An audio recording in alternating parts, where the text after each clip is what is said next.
예. 교회 오면 그런 소리 듣죠. 예수 믿으면 구원받는다. 무슨 뜻이라고 생각합니까? 예수 믿으면 구원받는다라고 하는 것은 세 가지 구원을 의미합니다. 첫째는 죄, 두 번째는 죽음, 세 번째는 심판입니다. 그래서 구원받았다 그러면 죄로부터 구원받았다, 또 죽음으로부터 구원받았다, 세 번째 심판으로부터 구원받았다, 그런 뜻이라는 것입니다. 그거 한번 간단히 살펴보겠습니다. 구원이 중요한 거니까.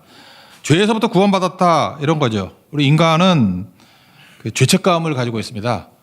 그 죄의 의식이 있기 때문에 그렇습니다. 교회만 오면 그러죠. 잠깐만 죄 문제 얘기하죠. 뭐 죄인이라고 그러고 죄인 중에 괴수라고 그러고. 그러니까 처음 볼 때 듣기 싫을 수도 있습니다. 근데 왜 교회에서 잠깐만 죄를 언급하느냐 하면은 해결책이 있기 때문에 그렇습니다. 그 해결책이 뭐냐? 예수님이 우리 죄를 씻어주시고 용서했다, 그런 겁니다. 그러니까 죄가 있는데 어떻게 씻어집니까? 예수님이 대신 죄값을 치르고 대신 죽었다, 그런 뜻입니다. 그 대신 죽었다를 좀 멋지게 한자로 대속이라고 합니다. 대속. 그래서 대속주 예수님, 그렇게 얘기를 합니다. 대신 씻어줬다, 그런 뜻입니다. 조금 머리가 도는 사람이라 그러면 묻겠죠. 한 2000년 전에 팔레스타인에서 죽은 예수님이 도대체 내게 무슨 상관이 있느냐, 연관성에 관한 생각들을 합니다. 그런 질문을 합니다. 제가 옛날에 그 어린이 설교를 한번 들었던 적이 있는데, 이렇게 그 실물 갖고 설교하는 분이었습니다. 참 제가 이해가 되더라고요. 그 예수님의 죽음이 왜 내 죄를 씻게 되는지. 유리컵에 맑은 물을 하나 따라 놓고 거기다 잉크를 한 방울 딱 떨어뜨리더라고요. 그러니까 맑은 물이 갑자기 검은 물이 돼버립니다. 그러면서 설명을 하더라고요. 어린이 여러분 하면서, 우리에게 맑은 유리에 있는 물 같았는데 죄라는 잉크가 들어와가지고 이렇게 시꺼멓게 변화가 됐습니다. 그래서 우리는 다 죽게 됐습니다. 뭐 그렇게 설명을 하더라고요. 그러더니만 뭔지 모르지만 뭐 표백제 같은 걸 넣더라고요. 표백제를 이렇게 쭉 부으니까 다시 맑은 물로 변화가 됐습니다. 예수님이 우리가 예수 안에 있다는 건 바로 이런 거라고. 예수 안에 들어가면 예수님이라는 표백제 안에 들어가는 거기 때문에 모든 더러운 것들, 검은 것들이 이렇게 맑게 됩니다. 그러고 난 다음에 얘기를 하더라고요. 이 이후에 잉크를 한 방울 떨어뜨리면 어떻게 될까요? 그랬더니 이제 머리 나쁜 애들은 검해져요. 그런 바보들이 있더라고. 근데 똑똑한 애들은 대부분이 다시 맑을 거예요. 왜? 그 표백제가 안에 들어가 있으니까. 저는 그게 되게 은혜가 됐어요. 그게 무슨 뜻이냐 하면은 예수 안에, 그리스도 예수 안에 있다라고 하는 건 뭐냐 하면 과거에 우리 검은 죄들, 예수님이란 표백제가 들어가면 맑게 만들죠. 그리고 지금 당장의 죄도 맑게 만들죠. 그리고 장차 우리가 지을 죄들도 들어간다 할 때도 맑게 만들겠죠. 바로 예수님의 대속이 그런 거라는 것입니다. 오늘 읽지는 않았지만 로마서 8장 말씀인데 8장 1절에 보면은 그리스도 예수 안에 있는 자에게는 결코 정죄함이 없다, 그런 뜻입니다. 예수 안에 있으면은 모든 죄의 문제는 해결이 됐다, 그런 뜻이에요. 용어를 한번 설명해 드리는데, 내 힘으로 뭘 할 수 있다, 이렇게 접근하는 종교적인 접근을 수행이라 그럽니다. 특별히 불교에서는 수행이란 말을 많이 쓰죠. 수행은 그 말 자체에 무슨 뜻이 숨겨져 있느냐면 내 힘으로 된다, 그런 뜻이 있어요. 그런데 기독교에서는 내 힘으로 안 된다, 그렇게 접근을 합니다. 그래서 그걸 은혜라 그래요. 그래서 수행과 은혜 차이점이 있다는 것입니다. 그러니까 죄 문제는 내가 수행으로 해결될 수 있는 게 아니라는 거예요. 은혜로 해결된다, 무슨 뜻입니까? 원인이 내 밖에 있다라는 거예요. 그러니까 예수님을 나의 구주로 영접해서 내가 예수 안에 들어가면 내 죄 문제가 해결되는 거지, 발버둥 친다고 되는 것이 아니다. 오늘도 여러분들 죄 문제 때문에 고민하시는 분들, 예수 안에 들어가면 죄 문제가 해결됩니다. 그게 오늘 예수님이 주시는 메시지입니다. 두 번째 구원이라는 것은 죽음에 대한 구원이라고 그랬죠. 생로병사, 이거는 뭐 누구나 다 겪는 겁니다. 태어나고 늙고 병들고 죽는 거. 생로병사를 거치지 않는 사람은 아무도 없습니다. 아마 100% 거칠 거예요. 지금 태어났죠. 늙는 것도 뭐 이제 한 달 남았잖아요. 내년이면 한 살 더 먹잖아요. 다 늙잖아요. 병이 없다고요? 교회에서요, 이렇게 병든 사람 놓고 기도하면 다 일어서요. 하여튼 별하별 병 다, 무좀이라도 있어. 하여튼 병은 다 있다고요. 그러니까 생로병사, 또 다 죽죠. 10년 있다 죽을 사람도 있고, 뭐 넉넉 잡고 100년이면 다 죽죠, 여기 있는 사람들. 100년 이후에 아무 사람 없을 거 아니에요. 생로병사, 이게 다 겪을 일이라는 것입니다. 그래서 라틴어로 메멘토 모리, 그런 말 있죠. 죽는 걸 기억해라. 그런데 죽음이 끝이라고 생각하는데 끝이 아니라는 것입니다. 죽음은 시작이라는 거예요. 저는 우리 한국말이 참 멋지다고 생각하는데, 끄트머리라는 말이 있죠. 끄트머리. 끝이 머리다, 그런 뜻이에요. 끝이 아니라는 거죠. 끝이 머리다. 제가 볼 때 이건 굉장히 기독교적인 메시지라고 생각해요. 끄트머리, 끝이 아니라 새로운 시작이다, 그런 거예요. 저는 이런 비유를 들길 참 좋아합니다. 뱃속에 아이가 있죠. 어떤 엄마가 이제 임신을 했습니다.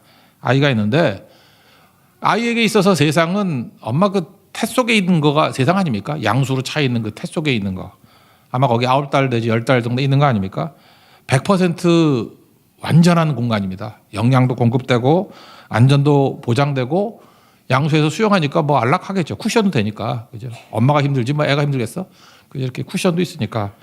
아이에게 있어서는 최고일 거예요. 만약에 그 아이하고 대화가 가능하다 그러면은 뭐 이런 대화를 하면 아이가 이해를 할까요? 그러니까 우리가 예수 안에, 예수가 우리 안에 뭐 그런 표현 쓰잖아요. 마찬가지로 너는 지금 엄마 안에 있어. 곧 엄마 밖에 나와서 엄마를 볼 거야. 뱃속에 있는 아이가 이게 무슨 뜻인지 알겠어요? 무슨 뭐 형이상학적인 얘기를 하고 있네. 그럴 거 아니에요? 우리는 당연한 얘기인데 맞잖아요. 엄마 안에 있잖아요. 근데 엄마 밖에 나오잖아요. 그럼 엄마를 볼 거 아니에요. 우리로서는 당연하고 너무 쉬운 얘기인데 아이한테는 이게 뭐 형이상학적인 얘기고 이해가 안 되는 얘기일 수도 있다라는 것입니다. 애가 한번 또 물었다고 합시다. 그럼 내가 이게 살고 있는 세계가 전체가 아니라는 거예요? 새로운 세계가 있다라는 거예요? 그럼 그 세계는 여기보다 얼마나 커요? 10배? 100배? 설명을 못 하죠. 아무리 뚱뚱한 엄마를 할지라도 배가 얼마나 크겠어 그거. 100배가 넘죠. 세상인데 수억 배. 아마 엄마 뱃속하고 비교한다 그러면 세상은 무한대겠죠. 무한대야. 영원이야. 아이가 이해를 못할 거라고요. 그게 말이 되냐고. 여기만 해도 지금 나 충분히 살 수 있는데 이거에 무한대라는 거 상상할 수도 없어. 그러다가 이제 달이 차면은 갑자기 아이에겐 재난이 온 거죠. 안락한 환경에 재난이 온 겁니다. 양수가 터지면서 살기 힘들어지고 평안이 다 깨져버리죠. 그리고 우선 그 터널 같은 데를 통과하더니만 갑자기 밝은 빛이 확 비춰져요. 그 아이가 탄생한 거 아닙니까? 그때 아이는 무슨 생각을 하겠어요? 죽었다라고 생각했겠죠. 그래서 대부분 태어난 아이들이 우는 거예요. 걔들이 말을 못해서 그렇지 나 죽었다 그러고 우는 거라고. 사실 축하하는 거 아닙니까? 새로운 세상에 태어난 거고 엄마 뱃속에 계속 있으면 그게 좋은 게 아니잖아요. 우리가 죽고 난 다음에 천국에 가는 것도 똑같다고 성경은 설명하고 있습니다.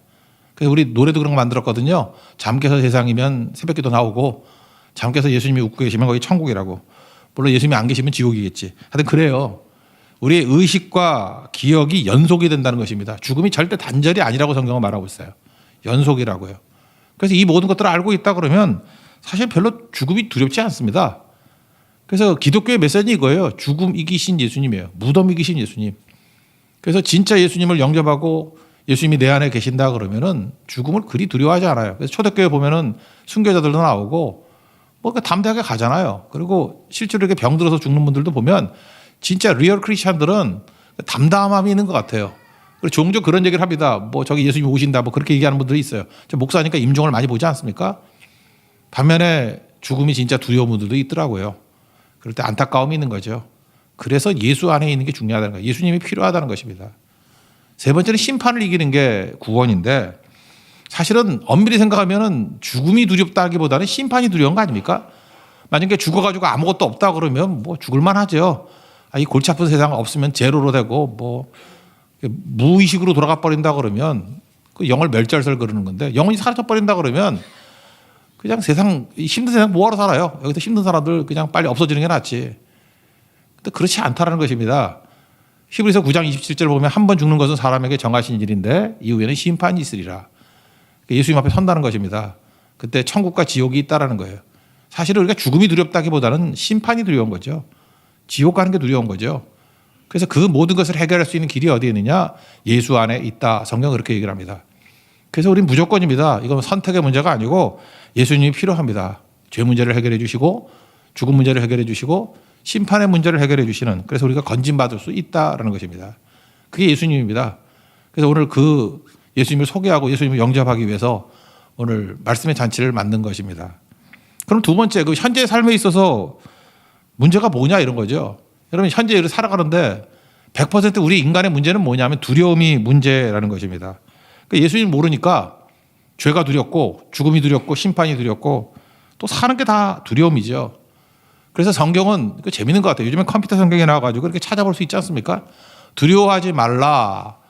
Don't be afraid라고 하는 나오는 그 단어들이 366번 있어요. 나는 참 이게 의아했어요. 아니 365면 오지 뭐 366은 뭘까? 생각해보니까 제가 무릎을 쳤어요. 윤년이 있잖아. 예, 그래서 저는 이렇게 메시지를 생각을 해요. 그죠? 매일매일 한 번씩 우리가 얼마나 두려워하는지 두려워하지 말라, 두려워하지 말라 이렇게 메시지를 준다고 생각을 합니다. 그럼 어떻게 하면 두려움을 이길 수 있느냐?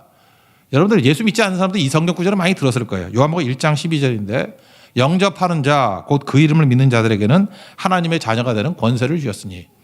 그러니까 믿는 게 뭐냐 그러면은 영접하는 거예요. 예수님을 이렇게 내 마음에 영접하는 거, 내 주인으로 영접하는 거, 그게 믿는 거예요. 그러니까 수용하는 거. 그러니까 수용성이 좋은 거를 갖다가 믿음이라 그럽니다. 잘 받아들이는 거예요. 이게 반대가 뭐죠? 거절하는 거. 그러니까 영접하면 믿는 거예요. 그러면 어떤 일이 벌어지냐? 하나님의 자녀가 되는 권세가 주어졌다. 하나님의 자녀가 됐다. 그런 뜻이라는 것입니다. 여러분, 예수 믿고 하나님의 자녀인지 아닌지의 차이점이 뭐냐면 자녀들은 담대함이 있고 자녀 아닌 사람들은 두려움이 있다는 것입니다. 두려움 있는 사람의 특징이 뭐냐면 끊임없이 자기를 증명하려고 그럽니다. 여러분 잘 보면 저기도 보니까 다 자기를 증명하려고 무지 애쓰는 것 같은데 어떤 형제가 있었어요. 근데 걔 소득 수준에 비해서 너무 비싼 옷만 입는 거야. 아, 저는 뭐 티셔츠 하나 사면은 뭐 비싸봐야 3, 4만 원인데 걔는 뭐 30만 원, 40만 원짜리 뭐 이런 거 입고 다니고 그래. 그 밖에 수입도 많지도 않은데. 그래서 물어봤어요. 너 왜 그러냐 그랬더니 이렇게 비싼 옷 안 입으면 자기를 무시한대. 실제로 당해받는가 봐요. 뭐 좀 더 나이 든 사람들은 뭐 호텔 같은 데서 좋은 차 타고 들어가지 않으면 뭐 무시당한다 이런 거 느끼는 사람도 있는가 봐. 그죠? 뭐 그런 게 있는가 보더라고요. 그러니까 온통 뭐냐 하면 자기를 증명하려고 그러는 거예요. 왜? 이게 종의 마음이 그런 거거든. 자기를 증명하려고. 이거 설교 끝나고 난 다음에 찬양할 게 이제 하늘의 것을 구하게 하소서 그거 부를 건데 그 앞부분에 가사가 이래요. 세상을 보니 일반 사람들의 모습이에요. 그들이 증명하는 것은 자기 증명이에요. 명예와 가진 재물과 힘과 자랑뿐이라. 그러니까 평생 준 에너지를 갖고 이거 하다 버린다는 거예요. 그게 뭐예요? 헛되고 헛된 것을 위하여 가장 귀한 주를 부인함이라. 그러니까 70년을 살던 80년을 살던 헛짓 하다가 버린다는 거예요. 자기 증명하려고 그러다가. 증명할 것도 없는데. 크리스찬이 됐다는 게 뭐냐면 하나님의 자녀가 됐다는 것인데 이제는 설명도 필요 없고 증명도 필요 없는 인생을 산다라는 거예요. 왜냐? 아버지가 누군지를 아니까. 그 옛날에 그 친구라는 영화 보니까 뭐 그런 거 있죠. 네 아버지 뭐 하시노? 이런 거 있었죠. 장의사 합니다. 그랬더니 아버지는 뭐 시체 만지고 그랬는데 너는 뭐 하나 막 때리고. 몰라? 너무 옛날 영화인가? 오늘 제목도 얘기를 하는데 제목이 네 아버지 뭐 하시노예요. 네 아버지 뭐 하시노? 우리 아버지가 하나님 아버지거든요. 진짜 리얼 크리스찬들은요 하나님을 아버지로 모시기 때문에 더 설명이 없어요. 근데 믿는 사람 중에서 어떤 사람은 하나님을 옆집 아저씨 같이 여기는 사람이 있어. 그러니까 그 종의 마음이 있는 거고 아버지가 되면 문제가 없는 거죠. 한번 예를 들어보세요. 한 20살밖에 되지 않은 청년인데 남자인데 막 슈퍼카를 타고 나타났어. 그리고 오늘 밤에 어디서 잔다 그러는데 하룻밤에 한 1,000만 원짜리 되는 호텔에서 잔대. 그러면 궁금하죠. 저거 뭐야? 너 뭐냐? 딱 한마디예요. 아버지가 만수르야. 아버지가 만수르. 우리 아버지가 억수로 돈 많은 만수르야. 더 질문이 필요 있어요? 없어요? 없죠. 왜? 아버지가 네 아버지 뭐 하시노? 만수르야. 그럼 끝나는 거라고요. 제가 실제로 겪었던 건데 한 5년 정도 됐네요. 여기 강남에 어디 뭐 갔다가 우연히 봤어요. 봤는데 제가 보기에는 20대 후반 같이 보였는데 나중에 보니까 30대더라고. 30대 어떤 여자분이 뭐 난리를 해요. 뭐 사람들이 뭐 이렇게 막 모여들고 맞고 뭐 대단하더라고. 내가 볼 때 별것도 아닌 여자인데 백인 여자야, 백인 여자. 그래서 저 여자 뭐야 그랬더니 옆에 있는 사람이 설명도 안 하더라고. 딱 한마디 하더라고요. 트럼프가 아버지야. 그러니까 평창 올림픽 할 때요. 그 이방카가 왔었어요, 한국에. 왔다가 가다가 좀 우연찮게 이렇게 저를 만난 게 아니고 멀리서 봤다고. 하도 난리치고 가길래 그때 아버지가 트럼프래. 그러니까 이방카라고, 이방카. 그때가 30대 뭐였던 것 같은데 30대 초반쯤 그렇게 되는 것 같은데 중반쯤 된 것 같아요. 그러니까 아버지가 누군지가 설명되면 증명할 필요 없죠. 뭘 증명하겠어요. 대충 걸치고 나타나도 똑같은 거겠죠. 마찬가지입니다.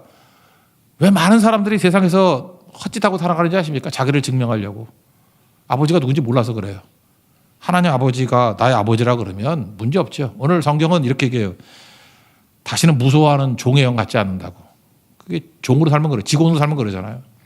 근데 아버지가 뭐 사장님이야, 회장님이야 그러면 양자의 영, 아들의 영을 받으니까 담대하겠죠. 예수 믿는 건 그런 겁니다. 예수 믿고 담대해지는 종 되기를 바랍니다. 그럼 그 다음에 나타난 게 뭐예요? 유산을 얻겠죠. 하나님 아버지니까 아버지가 내게 주신 유산이 있잖아요. 어마어마한 유산. 그래서 유산을 받았다는 게 시편 1편 그러니까 앞부분에 나오거든요. 1절 1편 2편에 나오는데 2편 7절에 이렇게 나와요. 너는 내 아들이라 오늘 내가 너를 낳았도다. 내게 구하라. 내가 이방 나라를 내 유업으로 주리니 내 소유가 땅끝까지 이르리라. 하나님께서 주신 소유도 중요하지만 하나님의 관점이 중요한 것 같아요. 이게 리얼 크리스찬들은요, 예수를 믿으면은 믿지 않으면 이기적이에요. 내 관점에서 쳐다봐요. 세상에 그것만큼 맹꽁이들이 없죠. 그것만큼 답답한 인간이 없죠. 자기 관점에서만 보는 거예요. 그러니까 참 좁아요.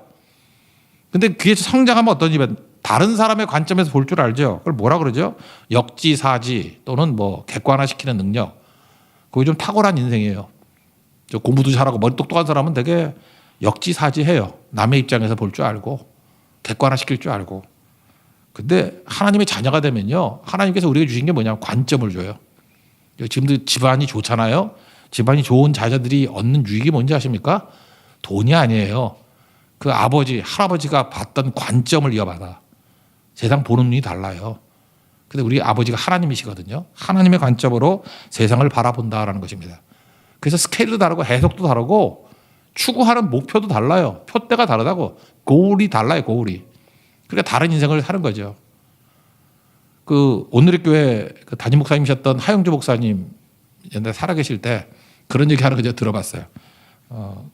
목사님 그 어머님이 계시는데 어머니가 자녀들을 다 불러 모아놓고 난 다음에 오늘 이제 내가 유산을 정리해 주겠다 그랬대요. 되게 기대하고 갔대요. 우리 어머니 돈도 없는데 뭔 유산이 있나. 원래 그 또 여자분들이 또 숨겨놓은 돈이 많잖아요. 그래서 잔뜩 기대라고 갔답니다. 그때 자녀들 다 모아놓고 난 다음에 세계 지도 하나 펴놓더지만 중국은 네 거, 동남아시아는 네 거, 인도는 네 거, 그러면서 세계 지도 갖고 나눠주더래요. 참 멋진 어머니 아니에요? 저도 나중에 유산 그렇게 나눠주라 그래요. 지도 하나 펴놓고 이거 네 거, 네 거. 그래서 이게 되게 중요한 거죠. 우리 찬양 가운데 그런 게 있어요. 하나님의 꿈이 나의 비전이 되고. 그거예요. 여러분 예수 믿으면 그 하나님의 시각이 생깁니다. 그게 내 꿈이 되는 거. 그러니까 이게 만만치 않은 인생이 되겠죠. 그러니까 여러분들 똑같은 일을 해도요, 어떤 관점을 가지고 일하느냐에 따라 다른 거예요. 꽤 된 일인데 어떤 그 두 명의 성도가 있어서 새로운 성도였는데 뭐 물을 게 별로 없으니까 저는 뭐 대학 어디 나왔나 이런 거 물어본 적이 한 번도 없어요. 근데 뭐 하는 직업 보면 대충 알잖아요. 그래서 어떤 일 하세요? 이렇게 물어봤어요. 그랬더니 두 분 다 동시에 IT 업계 종사를 한대요. IT 업계 종사를 한대요. 다 안 물어봤어야 되는데 내가 괜히 물어봤는가 봐. 한 분은 물어봤더니 PC방을 하고 계시고요. 네. 한 분은 구글을 다니고 있었어요. 예, 맞죠. 둘 다 IT 업계에 종사하는 건 맞아요. 근데 PC방하고 뭐 내가 무시하는 건 아닙니다. 그렇지만 PC방을 뭐 굳이 IT 업계라 그럴 거 있나? 예. 근데 구글은 그렇게 말할 수 있겠죠. 리얼 크리스찬이 되면요, 영적 구글에서 일하는 존재가 됩니다. 제가 지금 작은 거 한다는 얘기가 아니고요. 시각이 다른 거잖아요. 새로운 영역을 개척하는 그런 일을 하고 산다는 것입니다. 그래서 로마서 8장 17절 보니까 자녀이면 또한 상속자, 곧 하나님의 상속자요. 그때 유산뿐만 아니라 이런 시각까지, 관점까지도 상속받는 거. 그게 크리스찬이라는 것입니다. 그다음 마지막 이런 구절이 나와요. 그와 함께 영광을 받기 위하여 고난도 함께 받아야 할 것이니라. 여러분 예수 믿으면 평탄함만 있는 거 아닙니다. 고난이 있어요. 근데 그 고난은 영광스러운 고난이에요. 여러분 그 고난 총량 불변의 법칙 그런 얘기 들어봤습니까? 제가 잘 보니까요. 예수를 잘 믿든 못 믿든 뭐 똑똑하든 아니든 한평생 겪어야 될 고난은 거의 비슷해요. 나만 고난이 많다. 그럴까? 저도 이제 많은 사람 겪어봤잖아요. 뭐 비슷비슷해요. 그래서 고난 총량은 다 똑같은 것 같아요. 어떤 사람은 헛된 고난 하는 바람에 인생 낭비하고 어떤 사람은 영광스럽고 가치 있는 고난을 당하는 사람이 있는 것 같아요. 예를 들어서 똑같은 고난이지만 조기 축구하고 프리미엄 리그 축구하고 다르죠? 어떤 사람이 막 맨날 열심히 뛰어요. 근데 조기 축구야.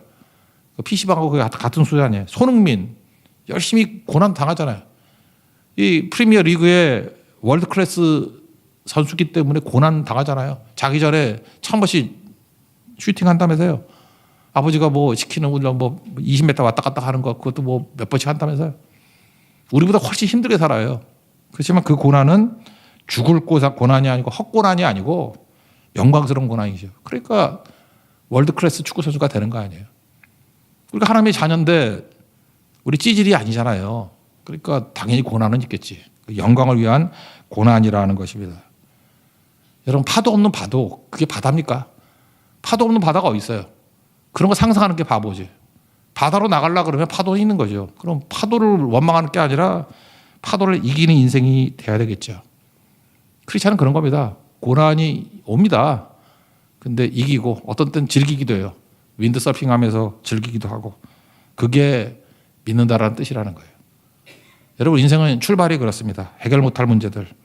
예수 믿는다는 것은 죄를 극복하고 죽음을 극복하고 심판을 극복하고 더 중요한 건 뭐냐면 이 땅을 살면서 두려움에 사는 그런 종의 인생이 아니고 하나님께서 우리에게 주신 자녀로서의 사명과 유산과 관점을 가지고 사실 영적 구굴같이 또 파도를 뛰어넘는 영적 항해를 하는 항해자 같은 인생을 사는 것입니다.